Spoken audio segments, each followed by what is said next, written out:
be seated.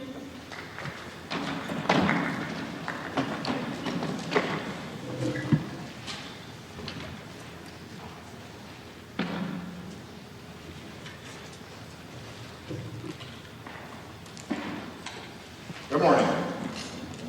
When Francis Scott Key wrote the Star Spangled Banner almost 200 years ago, he called America the land of the free and the home of the brave. Those words are as true today as they were then. Throughout the nation's history, American soldiers, sailors, airmen, Marines, Coast Guardsmen have bravely answered the call to defend our freedom, to aid our friends and allies, and to turn back aggressors. We can never fully repay our debt of gratitude to the more than 650,000 American service members who died in the battle, or the 1.4 million who have been wounded. We can, however, recognize and thank the 25 million veterans still living today. These words are inscribed on the Korean War Memorial in Washington, D.C. Our nation honors her sons and daughters who answered the call to defend the country they never knew and the people they never met. Those words apply equally to many of our World War I, World War II, Vietnam War, and Gulf War veterans as well. They apply to today's active duty service members, tomorrow's veterans who are helping to maintain peace throughout the world. Today, it is our privilege to say thank you to all the American veterans, to let them know that we appreciate them for their service and honor them for their sacrifices. The price of freedom is high. We cannot afford to forget those willing to pay it. Today we celebrate America's veterans for keeping this nation the land of the free and the home of the brave. Thank you.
Good morning. Today I'll be presenting a speech made by former President Barack Obama on election night, November 4th, 2008. If there is anyone out there who still doubts that America is a place where all things are possible, who still wonders if the dream of our founders is alive in our time, who still questions the power of our democracy, tonight is your answer. It's the answer told by lines that stretched around schools and churches in numbers this nation has never seen, by people who waited 3 hours and 4 hours, many for the very first time in their lives, because they believe that this time must be different, that their voice could be that difference. It's the answer spoken by young and old, rich and poor, Democrat and Republican, Black, white, Latino, Asian, Native American, gay, straight, disabled, and not disabled Americans, who send a message to the world that we have never been a collection of red states and blue states. We are and always will be the United States of America. It's the answer that led those who have been told for so long by so many to be cynical and fearful and doubtful of what we can achieve to put their hands on the arc of history and bend it once more toward the hope of a better day. It's been a long time coming, but tonight, because of what we did on this day and this election at this defining moment, change has come to America.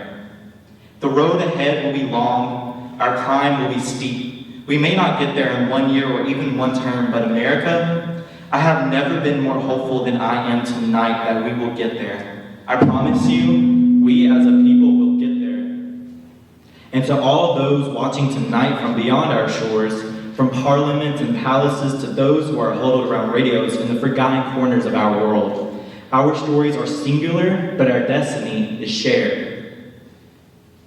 And in the new dawn of American leadership is at hand. To those who would tear this world down, we will defeat you. To those who seek peace and security, we support you. And to all those who have wondered if America's beacon still burns as bright, tonight we proved once more that the true strength of our nation comes not from the might of our arms or the scale of our wealth, but from the enduring power of our ideals: democracy, liberty, opportunity, and unyielding hope. For that is the true genius of America, that America can change. Our union can be perfected, and what we have already achieved gives us hope for what we can and must achieve tomorrow. This is our moment to restore prosperity and promote the cause of peace, to reclaim the American dream and reaffirm that fundamental truth, that out of many, we are one, that while we breathe, we hope, and we are met with cynicism and doubt, and those who tell us that we can't, we will respond with that timeless creed that sums up the spirit of a people. Yes, we can. Thank you.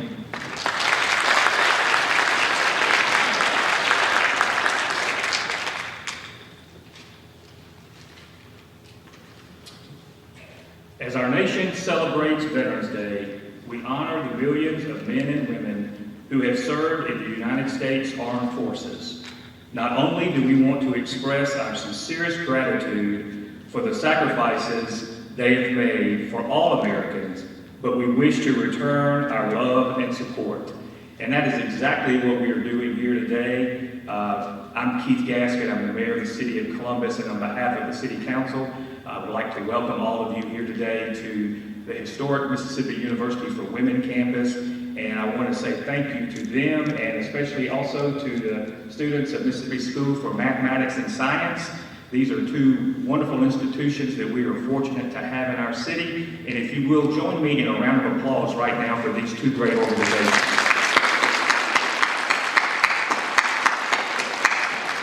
I appreciate the invitation to be a part of today, but what we're here is we want to recognize those who have served in our armed forces and those who are currently serving. If there's anyone in the audience that is currently serving or has served in our armed forces, would you please stand for a moment and let us give you a round of applause and thank you.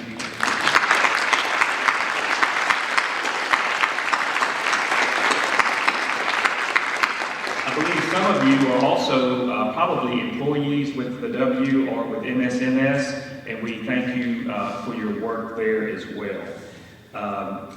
It's not often that we get to come together at a special time like this and remember remember and thank those who could potentially give the ultimate sacrifice for the freedoms that we all enjoy.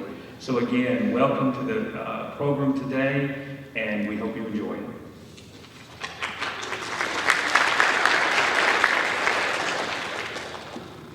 Next, we have our introduction of the speaker. And so when we were asking ideas for speakers' opportunities for this year, the idea came to have someone that has invested interest in MSMS, and I believe he has a child that is a student at MSMS. So we thought, why not someone that has invested interest into the institution and fabric on the land that we currently stand on.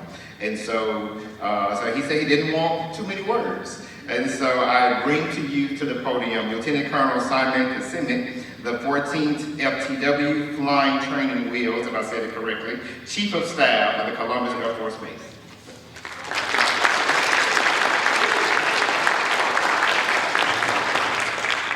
Thank you so much. This is a tremendous opportunity. Mr. Easterling, where did you go? I see you back there. I got a bone to pick with you, sir. You did not tell me that I was going to have to follow a speech by President Obama. He's highly regarded as one of the best orators of our time. We'll deal with this later. I also want to take the opportunity, I know we're a day late, but I wanted to wish any of the Marines in the audience a belated happy birthday. Semper Fi. I had the occasion to meet a local legend, General Tango Moore. Some of you might know who he is. And this was at the Air Force Ball 7, 8 years ago. And I gave him an introduction, and he came up afterwards and he said to me, Captain Kasemi, I just want to say thank you for the introduction. One thing you need to know about the Marines is hate us or love us, you better not forget us. And so I just want to take the time today to say happy birthday, Marines. Mr. Easterling, thank you for inviting Columbus Air Force Base to this event.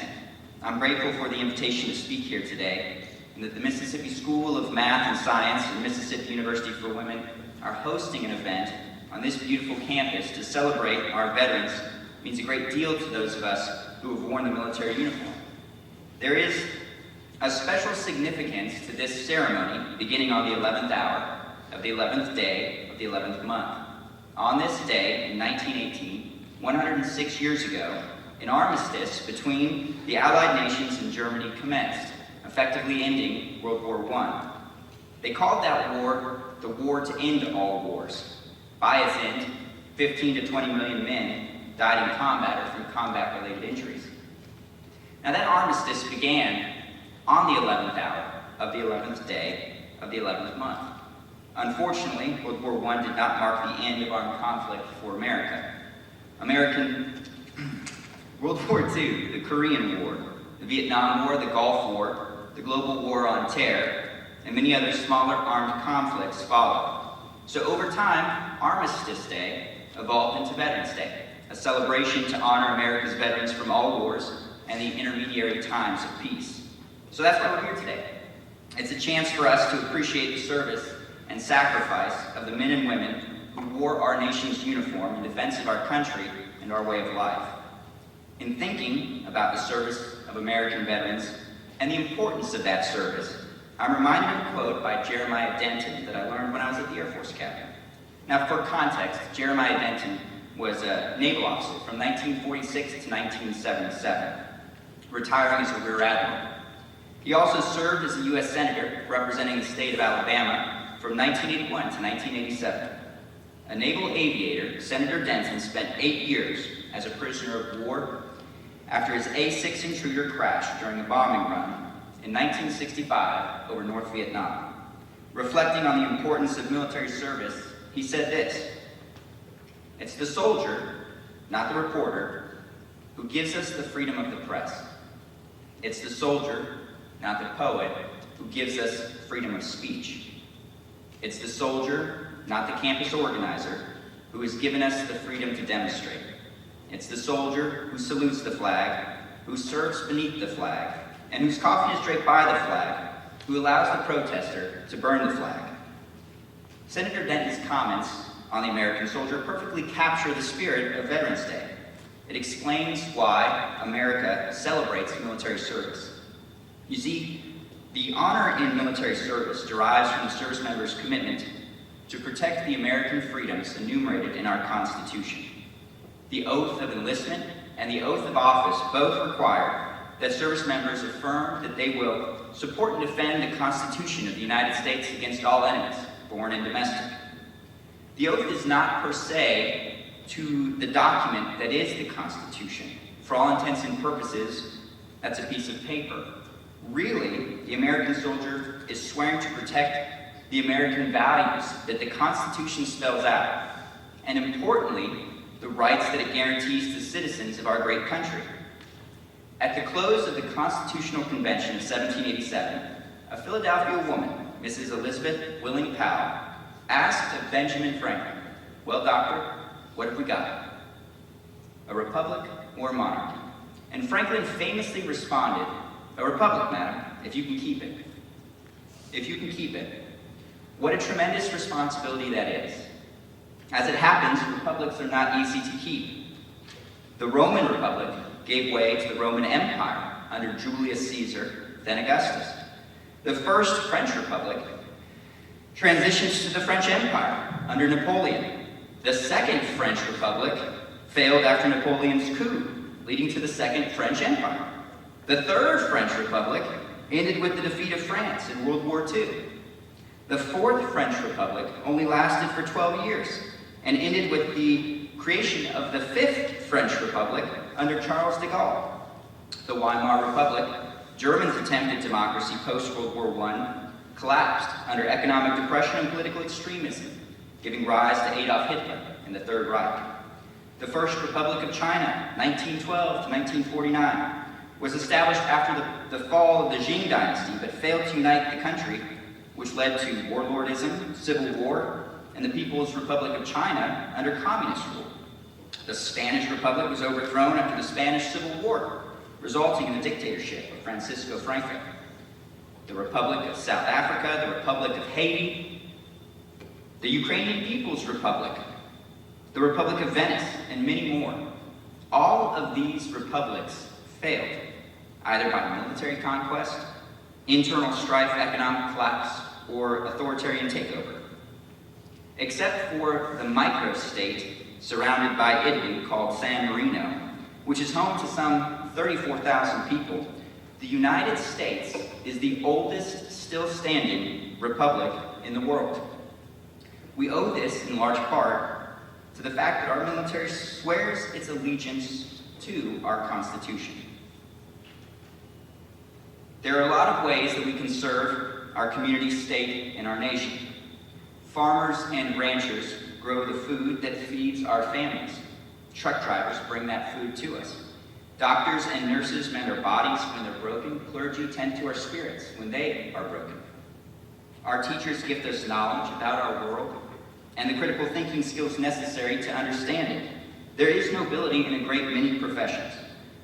What makes the service of our soldiers, sailors, Marines, guardians, and airmen uniquely special, what makes it worthy of a day like today, is that regardless of the particular job that a veteran did in the military, whether they did that job in combat or in peacetime, it was expressly purposed with keeping our republic, with preserving the American ideals, and ensuring that our sons and daughters and their sons and daughters enjoy the freedom of speech, the right to bear arms, protections against slavery and indentured servitude, freedom to vote for their representatives in government, protections against unreasonable searches and seizures, freedom to exercise their religion, and the great many other rights that our Constitution guarantees to us. We are a privileged people, Americans. We live in the greatest country in the history of the world, and sometimes we take that for granted. For so long, we've enjoyed a relative peace, to the point where peace seems natural or inevitable. We should never forget that our way of life is not guaranteed. The world is a dangerous place, and the veterans in this room know full well how dangerous. They fought in those places, and too many men and women have died in those places. China is rapidly growing its military and expanding its territorial claims in the Pacific, posturing for war with Taiwan. Russia blitzed into Ukraine, beginning a major armed conflict in Eastern Europe. The Middle East is in crisis. All around us, conflict. Thankfully for us, American patriots are ready to defend American interests. Thankfully for us, veterans have done that from the outset. Our military is the best trained, the best equipped, the most lethal fighting force on the face of the planet. But more importantly, our service members, diverse as they come, are united by their commitment to protect American values, to protect the Constitution, so that the reporter has freedom of press, the poet, freedom of speech, the campus organizer, the freedom to demonstrate. This is why we celebrate Veterans Day. This is why we celebrate the American soldier. This is why we say, thank you for your service. So before we go, I ask that you stand me and join me in a round of applause to say thank you to the veterans, past and present, who answered their nation's call, who took an oath to protect our values and our way of life, to guarantee the freedoms promised to us by our Constitution were never stripped from us. To the veterans who kept our republic.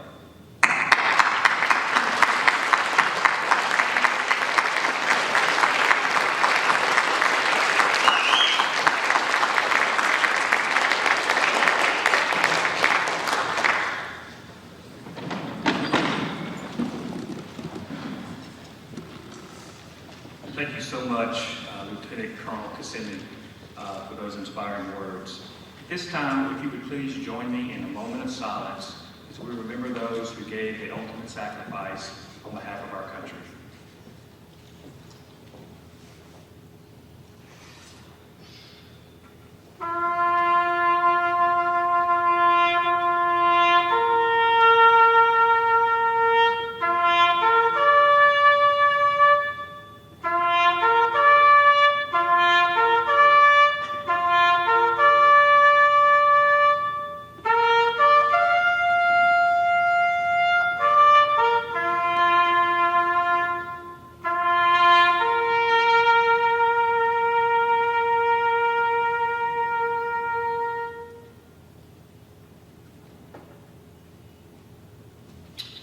Excuse me 1 second.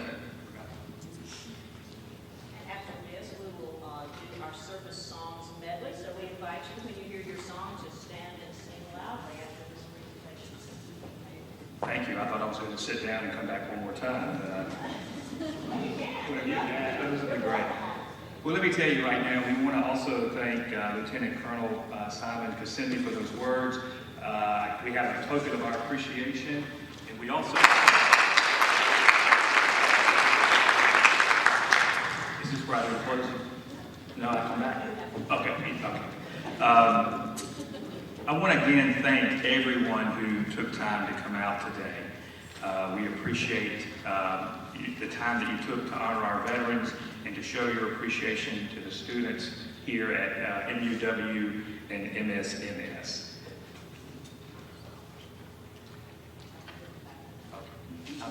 I'll see you in just a minute. Thank you.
did too.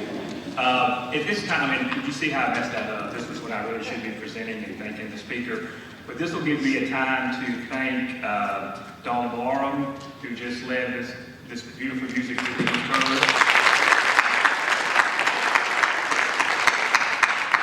And then also, and Dawn is with MSMS, I think most of you know, and then Melissa Reeves with MUW, who will be doing the last performance.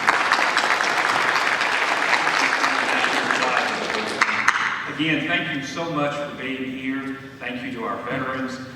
Thank you to our students, our faculty, our staff, and especially thank you to those who are with the Columbus Air Force Base. It's a real honor to have Air Force Base here in our city.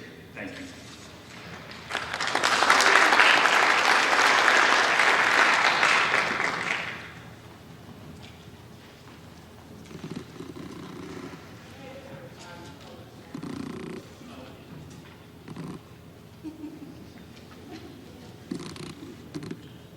Retire the colors.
Just a reminder, if there's any veterans that's visiting or on campus, there is a complimentary lunch at our cafeteria on campus for veterans.